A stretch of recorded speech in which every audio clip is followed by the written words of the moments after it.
Deus quer que você reine. Cristo é a nossa redenção.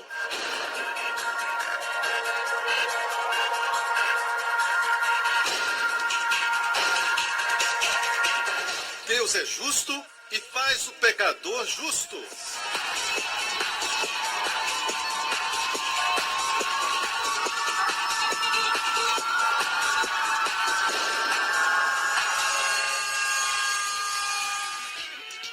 A seguir no programa de hoje.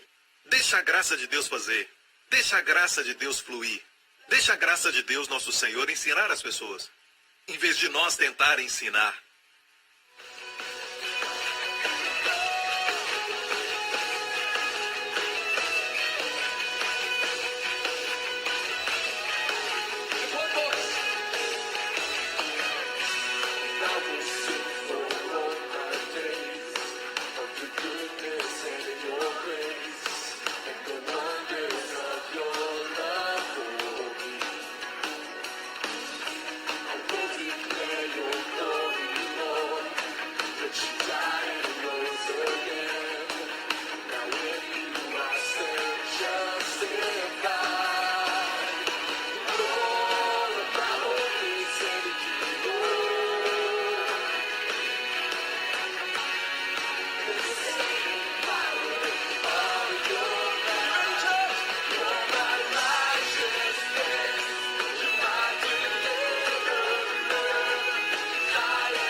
Hoje com o pastor Joseph Prince.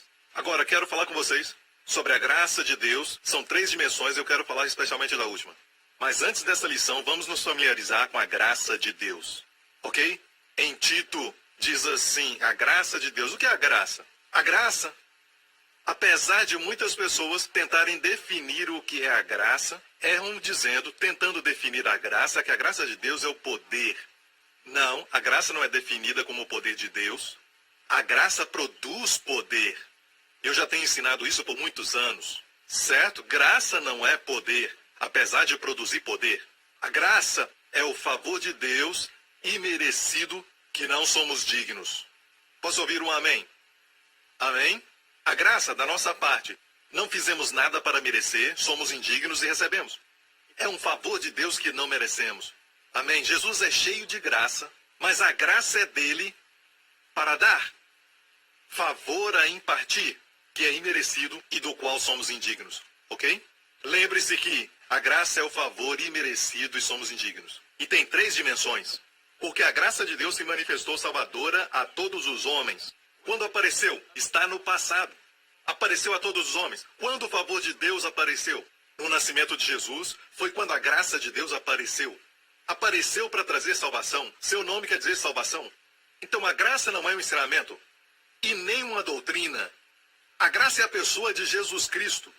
Amém? Não é uma questão da pessoa dizer eu gosto da mensagem da graça, eu gosto da mensagem da graça ou eu não gosto da mensagem da graça. Não é uma mensagem. E por falta do termo apropriado, nós usamos algumas certas expressões, mas a graça é a pessoa de Jesus Cristo. Posso ouvir um amém? Quando Jesus veio, a graça veio. A graça é Ele. Ele é a graça. Sabe a história de Zaqueu, quando Jesus entrou na casa de Zaqueu? Hoje a salvação entrou nesta casa. E como a salvação entrou naquela casa? Será que Deus enviou um apóstolo da salvação? De longe? Não, salvação veio na pessoa de Jesus Cristo. De fato, o seu nome hebraico, Yeshua, quer dizer salvação. Esse é o significado de Jesus. Quer dizer salvação, glória a Deus. Jesus disse salvação entrou nessa casa. Salvação não é um ensinamento também. Salvação é a pessoa de Jesus Cristo. Posso ouvir um amém? E aqui fala que Jesus Cristo apareceu a todos os homens. Então Jesus apareceu a todos os homens. Certo? E o que é que a graça fez? Salvação primeiro nos salva. Salvação faz isso, nos salva. Número 2, nos ensina, isso é presente. Outra dimensão, a primeira dimensão é salvação. Muitos estão aqui hoje porque foram salvos pela graça de Deus. Posso ouvir um amém? E agora o que ela nos ensina? Nos ensina a renunciar à impiedade e a paixões mundanas e a viver de maneira sensata, justa e piedosa nessa era presente. E é aqui que algumas pessoas dizem o seguinte: precisamos ensinar as pessoas a renunciarem às paixões mundanas e viver sobriamente. Não, não diz que você tem que ensinar. E muitas vezes as pessoas dizem, temos que ensinar as pessoas, ensiná-las a viver assim. Deixe-me falar isso. Você não é um grande mestre como pensa que é. Não diz que você ensina. Diz que a graça que apareceu vai ensinar. Estou certo? Estou lendo no contexto, sim? E para que você produza um estilo de vida que é poderoso e santo nos seus filhos, você não diga a eles, faça isso, não faça aquilo e aquele outro. Ok? Porque muitas vezes eles sabem o que é certo, mas não têm poder para fazer. Mas se ensinar para eles a graça de Deus, se falar para eles sobre o amor de Deus e a graça de Deus, a graça de Deus vai falar de dentro deles. Isso não é mudança de comportamento, mas sim transformação por dentro. A graça de Deus vai nos ensinar. A graça é um ótimo mestre. Se todos os pastores e líderes colocassem o povo sob a graça, que estariam exalando a graça, estariam conscientes da graça de Deus. Amém? A graça vai ensiná-los de dentro deles. Posso ouvir um amém, igreja? Então essa é a dimensão presente. Sabe, as pessoas dizem, Pastor Prince, sabe que algumas pessoas estão por aí dizendo que você ensina que pode fazer o que quiser porque a graça de Deus já perdoou todos os seus pecados. Sabe que isso soa muito ruim quando dizem isso? Eu nunca disse que podem fazer o que quiser, eu já disse isso. Os que já estão comigo, amém? E a minha mensagem agora tem atingido milhões de famílias na América, Europa e no mundo inteiro. Eu nunca disse façam o que quiserem. Amém? Então quando combinam isso, façam o que quiserem, porque os seus pecados foram perdoados. Não, eu nunca disse a primeira parte, mas a segunda parte eu disse porque a Bíblia nos ensina isso. E quanto mais descobre que você foi perdoado dos seus pecados passado, presente e futuro, quanto mais você sabe que foi perdoado, Jesus falou, você vai amar mais. Quando você o ama mais, você não quer fazer coisas que o desagradam. Quando se apaixona por alguém, você aprende, não porque você tem, mas é a beleza do amor, porque quando você ama, você quer agradar a quem você ama. Você não está procurando uma maneira de desagradá-la, você procura um jeito de ajudar e abençoar aquela pessoa. Posso ouvir um amém? Mesma coisa. E essa ideia que se ensinar a graça as pessoas vão pecar, mas a Bíblia diz claramente que a graça nos ensina. A graça vai nos ensinar. Amém? Quero ler um testemunho que acabei de receber e veio da América, da Geórgia, nos Estados Unidos. Este homem, irmão, disse, eu lutei contra o vício de álcool e drogas desde que estava na faculdade. E essa é uma combinação letal, álcool e drogas. É uma combinação letal. E ficou tão ruim e fora de controle que eu comecei a usar cocaína. quando bebia.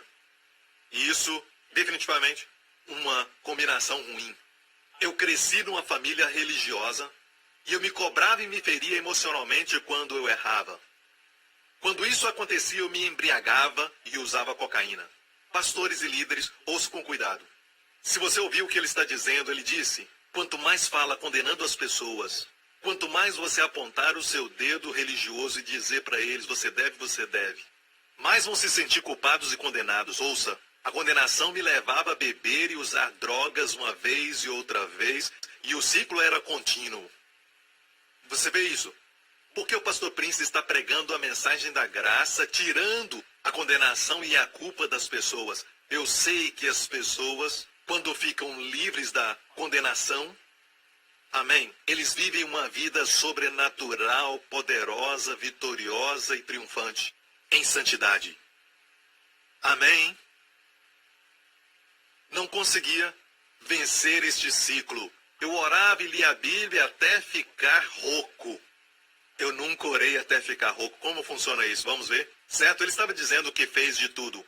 Eu até tentei hipnoses, homeopatia e até outros métodos, mas nada funcionou. Eu comecei a ler os livros do pastor Joseph Prince e criei na mensagem de que Jesus Cristo nos livrou de todos os pecados, que Deus não se lembra mais dos nossos pecados, que Ele não está irado conosco, que nos ama. Alguns dizem que esse ensinamento é perigoso. Vamos ver quão perigoso ele é e o que ele produziu na vida deste homem drogado e alcoólatra. Eu achei que Deus estava me punindo porque eu bebia muito e me fez ficar viciado em cocaína. E eu fiquei muito irado com Deus. Foi assim que eu fui criado. Ver e temer um Deus que é um carrasco e não vê-lo como um pai amável. E eu nunca fui ensinado a crer numa graça de Cristo que é perfeita e ilimitada.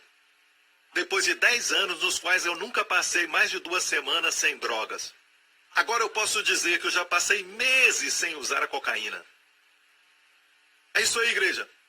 Isso é quão perigoso é falar que Deus não está irado com eles, que Deus os ama, seus pecados são perdoados em Cristo. E esse é o tipo de resultado e fruto que está produzindo. E vocês que falam que ensinar a graça é perigoso, onde estão seus testemunhos? Onde estão os testemunhos das pessoas que dizem que desde que ficaram libertas da mensagem da graça, foram libertas disso e daquele outro?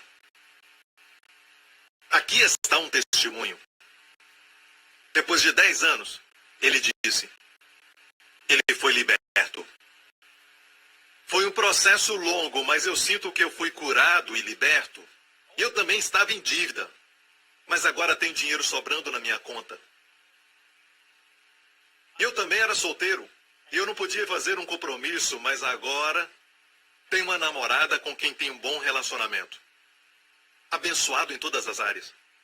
Eu sou tão grato pelo Filho do Deus vivo, viu? Não tem nada a ver com o pastor Joseph Prince, eu somente entrego o pão vivo que desceu do céu. Ele é grato ao Filho do Deus vivo. Ele não só me libertou do laço do passarinheiro, mas também restaurou o dobro a mim. Confessar que eu sou a justiça de Deus em Cristo e agradecer a Jesus pela sua cura tem me ajudado. Aleluia. A Deus seja a glória e todo o louvor. Amém, amém, amém. Então, quando ensinamos as pessoas a graça de Deus e pregamos sobre a graça de Deus vai ensinar de dentro delas. E muitas vezes quando a vida do Espírito Santo, a vida do Deus vivo flui em nós, as folhas secas vão cair. Quando tentamos tirar as folhas secas, muitas vezes, cometemos erros e tiramos até aquelas folhas que não deveríamos tirar. Mas quando a vida flui de dentro de nós, as folhas certas vão cair. Amém? E as folhas que devem permanecer vão ficar. Deixa Deus fazer.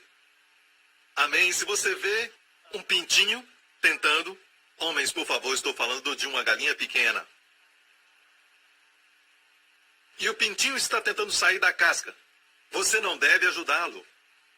Deus fez assim, o pintinho tem que lutar e sair da casca, porque parte da força que ele tem vem dessa luta que ele trava tentando sair da casca do ovo. E se tentar ajudar o pintinho, sabe, em vez de deixá-lo fazer sozinho, você quebra a casca. Quantos sabem que o pintinho vai, na verdade, morrer? Ok?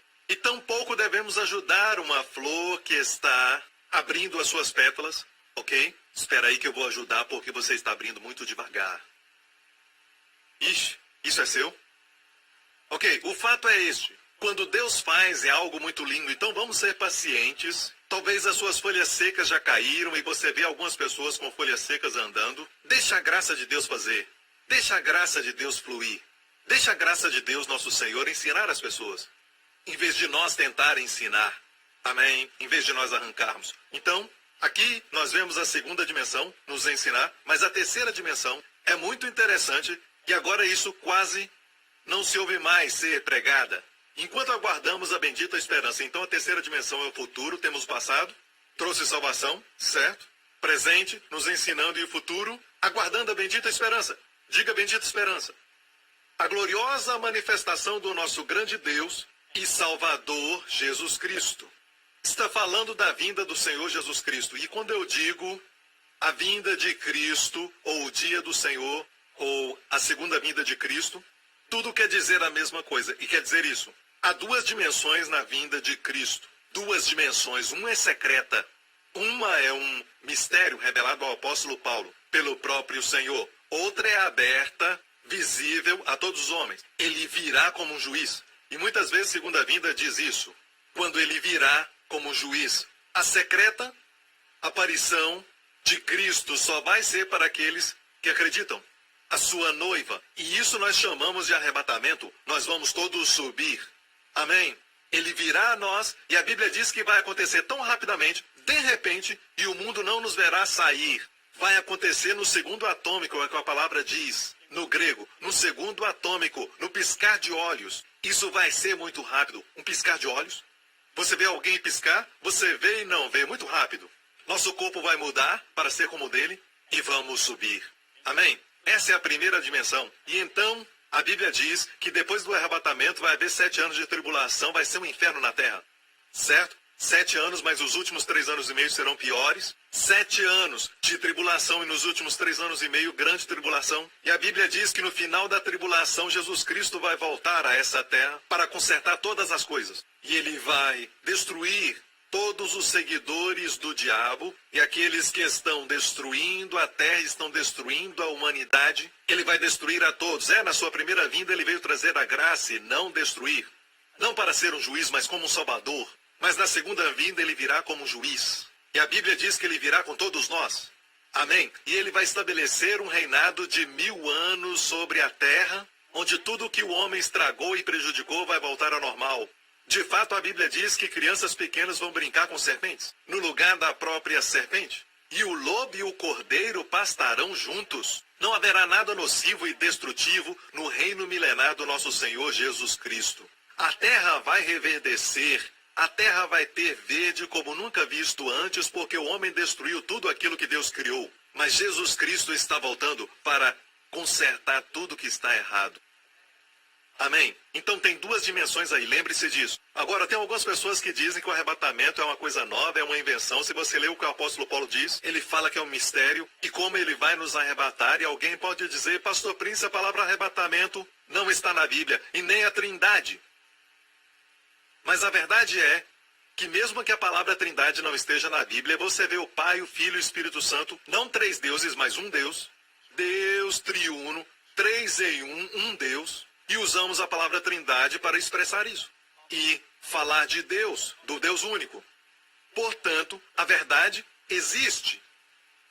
Mas usamos essa palavra para expressar. Da mesma forma, a palavra grega usada para nos trasladar é a palavra rapatzo, ou sequestrar, ou tomar aquilo. Falamos arrebatamento. Amém? Porque era isso que a igreja primitiva falava. Então falamos arrebatamento. Então quando eu falo arrebatamento, você entende? Mas alguns creem que o arrebatamento e a segunda vinda é a mesma coisa. Quando ele vier, quando o Senhor vier, nos levará. E é uma coisa engraçada. Em um só evento, imagine, ele vem nos céus, ele vem, nos leva, ele leva todos nós, somos transformados e vamos até o céu. E ele diz, agora vamos voltar para a terra. Volta, volta, volta, volta, volta. Volta, nós vamos descer para julgar o anticristo e o seu exército e estabelecer o reino. Não, não, não, tem duas partes aí.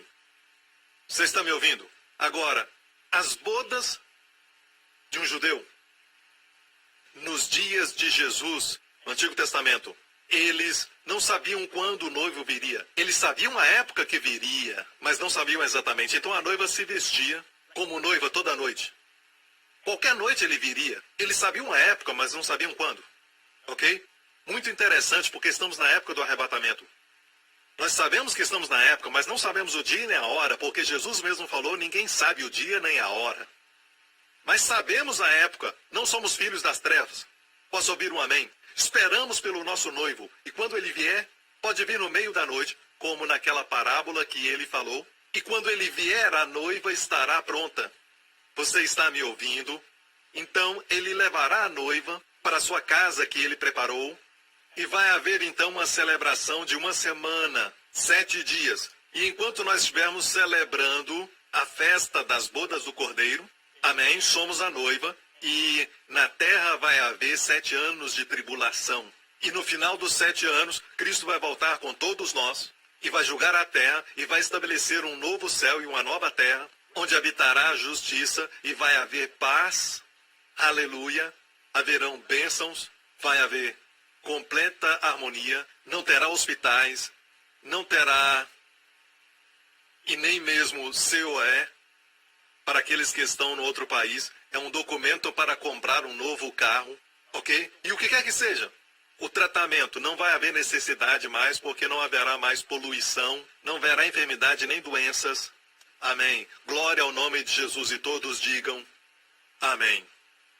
Agora, nesse reino milenar, as pessoas ainda vão morrer, mas eles não são salvos com um novo corpo. São pessoas da terra, mas essa é outra mensagem. Agora, quero dizer, igreja, que essa parte não é pregada muito. A terceira dimensão.